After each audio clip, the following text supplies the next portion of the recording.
ገንዘቡ እንዳለ እጄ ላይ ያሉት ደረሰኞች 9,950,000 ብር ከ21 ሰዎች የገባ በአይመኒታ በራሱ ስም ነው። አካውንቱ የድርጅት ቢሆንም ፒኤልሲ ብሎ ቢሆን የሚከፍሉት ያው በሱ ስም ነው። የሌላ ሰው ስም የለውም፣ የአንድ ስም የለውም። ባንክ አካውንቱ የሱ ስም ነው። ስለዚህ እሱ ነው ማውጣትና መጠቀም የሚችለው ብሩ። ሙሉ ለሙሉ የብሩ ተጠያቂ እሱ ነው። ግን እነሱ በጣም እንዲያም ያደረጋቸው ነገር አንቺና ባለቤቱ እህቱ እንደመሆንሽ መጠን አንቺና ባለቤቱ ግሩፕ ስለነበራችሁ ያው እናንተንም እንደ ባለቤቱ ብቻ ሳይሆን ባለቤቴ ነው ያልኩሽ እኔ 4 ባለቤት ነበረች እኮ ያንቺን ባለቤት ሰማ እነሱ የሚያውቁት ባሎቹ የሚያውቁት እህቱ እንደሆንሽ እና የራሱን ባለቤት ሂክማ ግሩፕ ውስጥ እንዳለች። ስለዚህ ለዛ ነው ያንቺን ባለቤት አያውቁትም እነሱ አያውቁትም። ልክ ነሽ። ስለዚህ የጠቀሱት ያንቺን ባለቤት ሳይሆን አንቺ እህቱ የአይመኒታ እህትና የአይመኒታ ባለቤትም እንትን አሁን የግሩፕ አባላት ራሱ አንቺ ሂሳቡ ሲንቀሳቀስ አታውቅም። እነሱ ራሱ አሁን ነው ሰሞኑን ነው ኡሙረያ እናት ያገኘችኝ። እሑድ ቀን ቅዳሜ ምናምን ነገር ነው ኡሙረያን ያገኘችኝ። እሷ ካገኘችኝ በኋላ ውስጥ ያሉትን አንድ ላይ ግሩፕ መስርታ ከሁሉም ጋር ተገናኘንና ተወያየን። ከዛ በኋላ ነው እነሱ ራሱ የተረዱት። ግሩፑ ላይ ያለመኖሬን ያውቃሉ እነሱ ግን ግሩፑ ላይ ነበርሽ የመጀመሪያ አይደለ? የመጀመሪያው እኮ በጣም ብዙ ሰው ነው የነበረው። በዛ እኮ በጣም ብዙ ሰው ኖሮ የማይሆን ነገር ቢሆን እንዴት እህቴን አስገባለሁ፣ እንዴት ባለቤቴን አስገባለሁ፣ እነሱን ከፍለዋል እያለ ነበር ሲያሳምናቸው የነበረው። አንቺ ደግሞ አሁን ሀቀኛ ስለሆንሽ 5 እንዳልከፈልሽ እየተናገርሽ። እኔ ግን ወላሂ እንደዚህ አይነት ሪከርዶችን ኦልሬዲ አልሰማሁምም። እንዳልኩሽ እንደዚህ ቴሌግራሙ ላይ ገብቼ ምናምን እንደዚህ ትኩረት ኖሮኝም እንትን አላልኩም። እንግዲህ ሀቅን የሚያውቅ አላህ ነው። እኔ እዚህ ጋር አንቺ እኔን አታውቂኝም፣ እኔ እንዲህ ነኝ ብልሽ ልታምኚኝ አትችይም። ገባሽ? እኔ ነኝ ንጽህናዬን የራሴን ነገር የማውቀው እኔ ነኝ። አሁንም እኔ ነኝ ነገሩን ለማስረዳትም የመጣሁት ወደ አንቺ።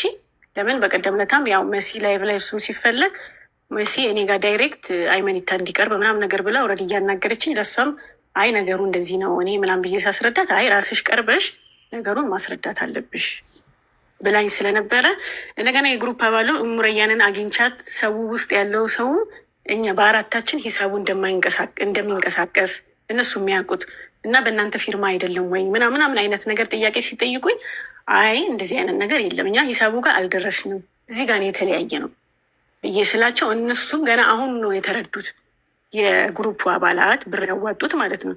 ስለዚህ እነሱ እንግዲህ የግሩፕ አባላቶቹ እንደዚህ ያልተረዱት፣ ሌላውም ሰው ደግሞ ከዚህ የበለጠ አይረዳም። ፌስቡክ ላይ አሁን በብዛት የሚለቀቀው አይመኒታ ባለቤቱ እህቱ ሌባ ናቸው ምናምን አይነት ነገር ነው እየተወራ ያለው እና አንቺ ምን ያድርግ ታዲያ?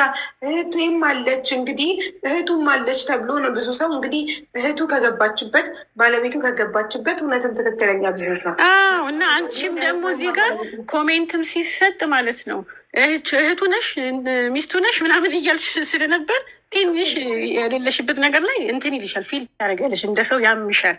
ገባሽ? የሚያውቁኝ ብዙ ሰዎች አሉ ቤተሰቦቼ ምናምን በቃ ሰው ስሜን እንደዚህ ሲሰማ የባል ቤተሰቦቼ ምናምን ትንሽ ደስ አይልም። ምንድን ነው ነገሩ እያለ አሁን ከዛ ቀን ጀምሮ አንቺ ቪዲዮ ከሰራሽ ቀን ጀምሮ ስልኬ ላይም አይደውል ሰው የለም። እናንተ ሌቦች እናንተ እንደዚህ እያሉ እኔ ኦልሬዲ በማላውቀው ነገር እንደዚህ ገብቼ ኦልሬዲ ስሜ መነሳቱ ትንሽ ስለደበረኝና ነገሩን ለማጥራት እኔ እርግጠኛ ብሆን አንቺ እንደማታውቂ ቪዲዮ ሳይሆንሽ ነው።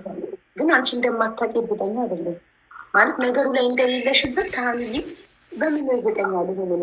ስለነገርሽኝ ብቻ ማመን አለብት እና እርግጠኛ ነኝ የለሽበትም ከደም መስለሽ ነው። እሱን እኮ ምን መስልሽ ሁሉ ነገር እኮ አግባብ አለው አይደለ? አሁን ምሳሌ ባንኩ ጋር እኮ ወደ ህግ ምናምን ሲካሄድም እኮ ባንክ ጋር ፊርማችን እንደሌለ ባንኩ ጋር እንደሌለን ይሄ ነገር የሚታወቅ ነገር ነው። እኔ ዛሬ በዋሽ ነገ ሀቁ የሚወጣው ነገር ስለሆነ የእሱ ነገር ብዙ አያሳስበኝም። እዚህ ጋር መረዳት ይፈልጋል። እንዲህ ብታደርጊ ኖሮ ልክ አንቺ እሱ ለብቻው ሄዶ ባንክ አካውንት ሲከፍት ግሩፑ ላይ ቮይስ አድርገሽ እኔ ከዚህ በኋላ የለሁበትም ስሜ ዝም ብሎ የተጠቀሰው 5 ሳንቲም አልከፈልኩም እህቶቼ ብለሽ ተናግረሽ ብትወጪ አትሊስት የሆኑ ሰዎችን ካገኙ ነበረ። እንደዛ እንኳን የህንድ ሰዎች ምናልባት 5-6 ሰው ይድን ነበረ። ገባሽ? እንዳለ የተበሉት ብራቸውን የመዳም ቅመሞች ናቸው። የቲም ልጅ የሙት ልጅ የሚያሳድጉ እናቶች ናቸው። በኦፕሬሽን ወልደው ቁስራቸው ሳይደርቅ ስደት ልጅ ለማሳደግ የወጡ ናቸው። ከለበላይሽ ያለችው ኡምረያን በወለደች በ3 ወሯ ነው። በኦፕሬሽን ወልዳ ገና ቁስሏ ሳይደርቅ በ3 ወሯ ነው ሳውዲ ሄደችው ልጇን ለማሳደግ።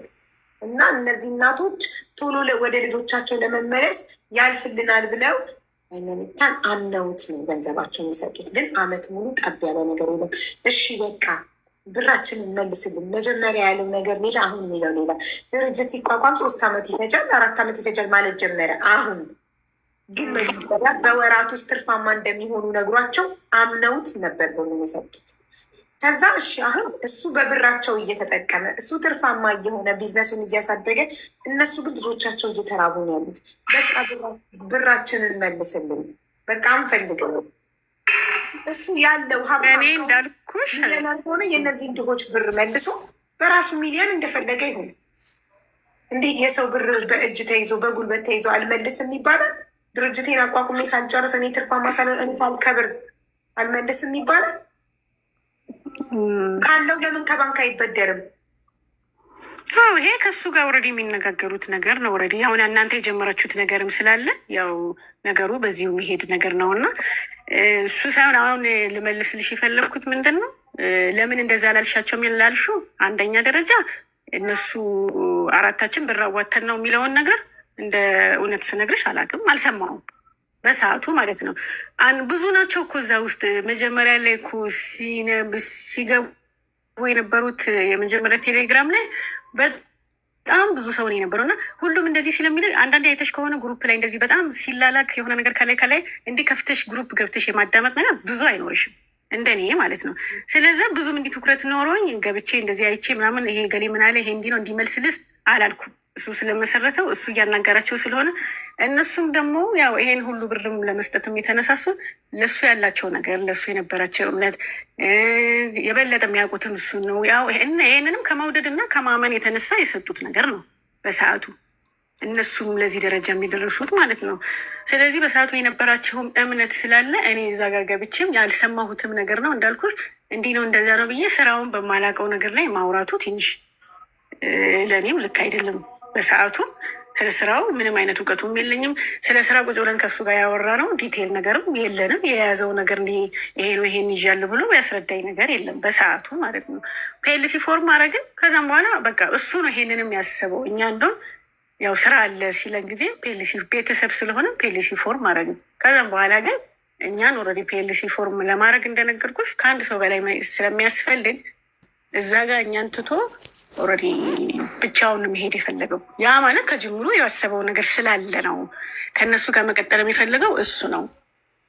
እኛ ከእነሱ ጋር ትውውቅም ንግግርም ምንም ነገር ስለሌለኝ ወደ ባንኩ የሚሄደው ብቻውን ያንን በማሰብ ነው እንጂ እኛ ስራው ላይ ተሳትፎ እንዲኖረን ቢፈልግ ኖሮ 4ታችንም አባላት ባንክ ሄደን ከፍተን ፒኤልሲ እያንቀሳቀስን ከእነሱ ጋርም እየተነጋገርን ይኸው እኛ እንደዚህ እያልን የስራ ድርሻ ተከፋፍለን ምናምን አይነት ነገር እነሱም ደግሞ ፒኤልሲው ላይ ስማችሁ ካለ እንዴት ባንኩን ማንቀሳቀሳችሁ? ባንክ አልሄድንም። ሄዶ የከፈተው እሱን የት እንደከፈተም አናውቅም። እኔ የአካውንት ነንበሩን የአይመኒታ ቢዝነስ ግሩፕ አካውንቱን ሁላ እኔ አላውቅም። የት ባንክ እንደከፈተም አላውቅም። አይመኒታ ቢዝነስ ግሩፕ እያስገቡ እንደሆነ ነው በቃ። አንዳንድ አባላቶች ስልክ ሳይነሳላቸው ሲቀር ነው እንደዚህ 500,000 200,000 300,000 እንደዚህ አስገብቼ ስልክ አልተነሳም ምናምን እያሉ አንዳንዴ የሚደውሉልኝ ሰዎች አሉ። በቃ እኔም ስለማላቅ ጉዳዩም ስለምን እየተወራላቸውም ስለማላቅ ደውሉለት ሞክሩ ወይ ደግሞ እሷ ጋር ደውሉ ምናምን እያልኩ ነው ወደዛ ነው የምገፋቸው። እዚህ ውስጥ እኮ አባላቶች ውስጥ ደውለን እዚህ በፊት ጠይቀንሻል ምናምን ያሉ ሰዎችም ስላሉ ያው ገብተው እነሱም መናገር ይችላሉ።